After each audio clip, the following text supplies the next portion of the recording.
teman-teman, kalian tahu nggak apa sih berpikir perubahan, berpikir kreatif, dan berorientasi pada tindakan itu?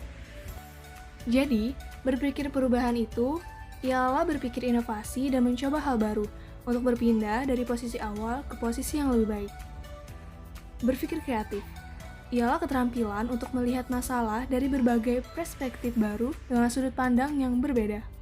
Dan berorientasi pada tindakan, yaitu berpikir cepat dan bertindak terhadap suatu keadaan untuk menghasilkan solusi permasalahan yang baik dan efektif. Nah, jadi kalian sudah tahu kan apa itu berpikir perubahan, berpikir kreatif, dan berorientasi pada tindakan? Terus, bagaimana sih pengaplikasiannya dalam kehidupan sehari-hari? Salah satu pengaplikasiannya yaitu, di sini kami mengangkat judul yang bertemakan tentang milenial perangi sampah plastik. Mengapa sampah plastik berbahaya? Siapa yang tidak kenal plastik? Hampir semua barang yang dijumpai dalam kehidupan sehari terbuat dari plastik seperti kemasan makanan, botol minuman, kantong belanja, mainan plastik, peralatan rumah tangga, dan masih banyak lainnya. Bahan plastik sering digunakan karena ekonomis, ringan, tahan lama, dan mudah dibentuk. Makin hari, plastik terus berkembang pesat karena memiliki banyak keunggulan. Di dalam waktu singkat ini, plastik menjadi idola baru yang menggantikan logam dan kayu di berbagai kebutuhan. Apakah sampah plastik berbahaya? Ya, sampah plastik memang berbahaya. Tapi, ternyata di balik manfaatnya, plastik itu membawa banyak efek samping yang berbahaya.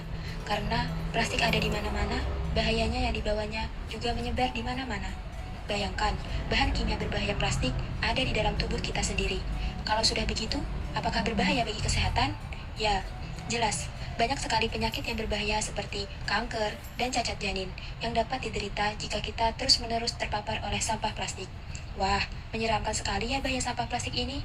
Makanya, kita harus tahu ya apa itu plastik, kenapa bisa berbahaya, dan apa saja dampaknya jika tidak dikelola dengan baik. Sampah plastik juga berbahaya bagi lingkungan sekitar. Penggunaan plastik semakin meningkat karena industri semakin maju dan jumlah manusia semakin banyak. Jenis sampah plastik sebenarnya bisa dimanfaatkan kembali jika penanganan dan pengelolaan sampah dilakukan dengan baik. Ada yang bisa dilebur dan dibuat kembali atau benda lainnya. Ada yang dijadikan bahan campuran aspal dan ada juga yang diolah menjadi bahan bakar. Namun di Indonesia sendiri baru sekitar 10-15% sampah plastik yang diolah kembali. 60-70% tertimbun di tempat pembuangan akhir. Dan sisanya terbuang ke lingkungan. Bahkan sekitar 50% sampah yang ditemukan di laut adalah sampah plastik. Mengapa ini berbahaya? Karena plastik adalah bahan yang sulit terurai secara alami di lingkungan. Menurut data, Indonesia merupakan negara penghasil sampah plastik terbesar kedua di dunia. Dalam setahun, 250 juta penduduk di Indonesia menghasilkan 3,2 juta tong sampah plastik yang tidak dikelola. Sekitar 1,3 masuk ke lautan Indonesia. Sekitar 10 miliar plastik dibuang ke daratan sungai dan laut. Banyaknya masalah sampah plastik di Indonesia membuat kita untuk berpikir bagaimana sih cara mengurangi sampah plastik tersebut? Adapun hal yang harus kita lakukan yaitu yang pertama mengurangi pemakaiannya, terutama plastik sekali pakai, seperti contohnya plastik belanjaan, sedotan. Memang kita belum bisa sepenuhnya menghilangkan pemakaian plastik, tapi mengurangi pemakaiannya sudah cukup membantu. Misalnya, kita bisa membawa kantong kain pasar atau supermarket supaya tidak perlu mengambil kantong plastik yang telah disediakan. Kita bisa menyimpan sedotan stainless di dalam tas supaya tidak perlu pakai sedotan plastik ketika membeli minum di luar. Kedua, memilih pembelian. Sebagai pembeli, kita bisa memilih barang-barang yang akan kita beli. Bisa memilih untuk membeli bahan yang bukan dari bahan plastik atau barang yang tidak dibungkus dengan plastik. Dengan begitu, pemilik pabrik atau penjualnya jadi tahu kalau para pembelinya tidak ingin ada bahan plastik. Dengan begitu, barang-barang yang akan diproduksi akan tanpa plastik dan meminimalisir penggunaan plastik. Ketiga, jual atau sumbangkan. Beberapa jenis plastik yang masih mempunyai nilai, misalnya sampah bekas botol minuman dan kantong plastik biasanya dikumpulkan oleh pengumpul sampah, bisa kita jual atau sumbangkan ke pihak yang dapat menyalurkan ke pusat daur ulang. Dengan demikian, kita akan mendapatkan uang tambahan atau beramal pihak yang membutuhkan. Selain itu, kita juga membantu mendaur ulang sampah plastik secara tidak langsung loh. Dan yang paling utama adalah hal yang harus kita lakukan untuk mengurangi sampah plastik, yaitu dengan cara memanfaatkan kembali sampah plastik tersebut menjadi sebuah produk kerajinan.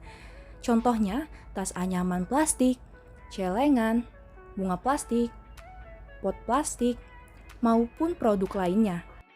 Berbagai macam produk-produk yang sudah kita buat, kita bisa menjadikan produk kerajinan tersebut menjadi sebuah bisnis.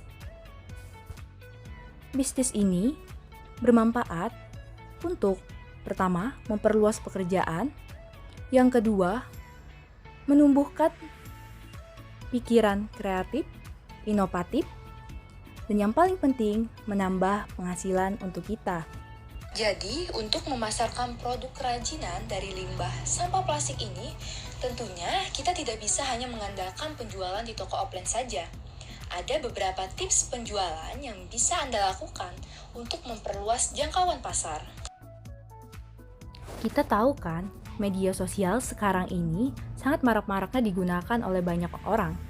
Nah, jadi salah satu caranya untuk mempromosikan produk kerajinan kita bisa melalui promosi melalui media sosial seperti Instagram, WhatsApp, Twitter, TikTok, dan aplikasi lainnya. Selain media sosial, kita juga bisa menjalin kerjasama dengan penyelenggara acara pameran-pameran. Biasanya nih, Dinas Pariwisata sering mengangkat hasil karya masyarakat dalam pameran kerajinan lokal. Selain itu, kita juga bisa menitipkan produk-produk kerajinan yang telah kita buat di sebuah toko seperti toko aksesoris ataupun toko pusat oleh-oleh. Kesimpulannya adalah, dengan banyaknya masalah-masalah sampah plastik yang terjadi di Indonesia ini, membuat kita untuk berpikir dan mencari tindakan apa yang harus kita lakukan untuk mengurangi sampah plastik tersebut. Dapat kita lihat secara nyata, sampah plastik di Indonesia sangat banyak dan berserakan di mana-mana. Dengan banyaknya tumpukan sampah plastik tersebut, kita sebagai generasi penerus bangsa ini sudah seharusnya memikirkan bagaimana sih cara mengurangi sampah plastik dan menerapkannya di kehidupan sehari-hari. Yang harus kita lakukan yaitu menerapkan 3R. Yang pertama, reuse berarti menggunakan kembali sampah yang masih dapat digunakan untuk fungsi yang sama atau fungsi lainnya. Kedua, reduce berarti mengurangi segala sesuatu yang mengakibatkan sampah. Dan recycle berarti mengolah kembali atau daur ulang sampah menjadi barang atau produk yang bermanfaat. Di poin ketiga tersebut, yaitu memanfaatkan kembali menjadi barang yang bermanfaat.